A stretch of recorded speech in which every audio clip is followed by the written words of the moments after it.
Hello, writers. Today you're going to learn about how writers use suspense in their writing to keep their readers entertained.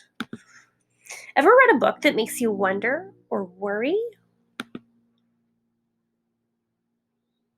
A book that you can't put down? Authors use suspense to make readers wonder and worry.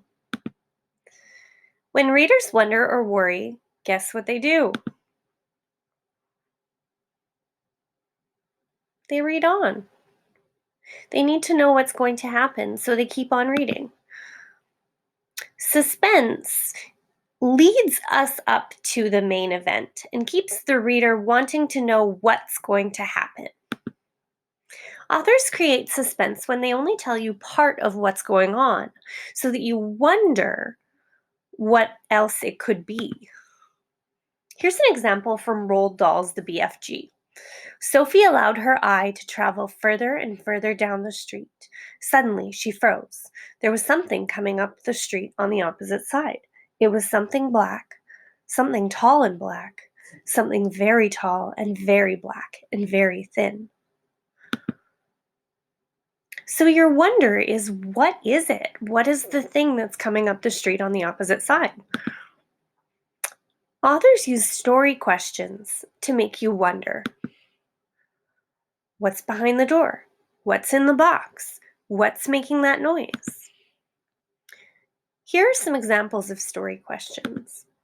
Will I ever find my way out of these woods? I wonder what's in that big box. What if that old house turns out to be haunted? Authors also use word reference to build suspense. What that means is they describe what it is without naming the character or object. So they kind of give hints about what it is without saying actually what it is. So for example, a writer might write, "The snarling creature charged after me." This way, you don't know what it is. It could be a lion, a tiger, a bear, a wolf, a monster. But you want to keep reading to find out what the snarling creature is. Using a word referent is describing without naming. Here's an example. I gasped as the figure loomed before me. It appeared to be stuck in the middle of my backyard. I noticed there was a crow perched on its outstretched arms. A brown hat sat on his hair made of yarn.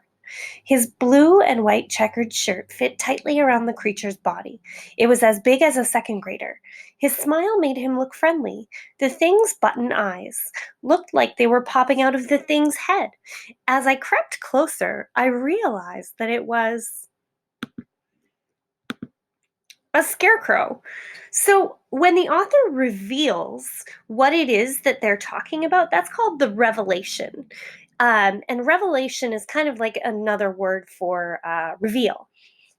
So you find out that it's a scarecrow, and you've been given many clues that it's a scarecrow, but you have not yet been told until 3 hints are given.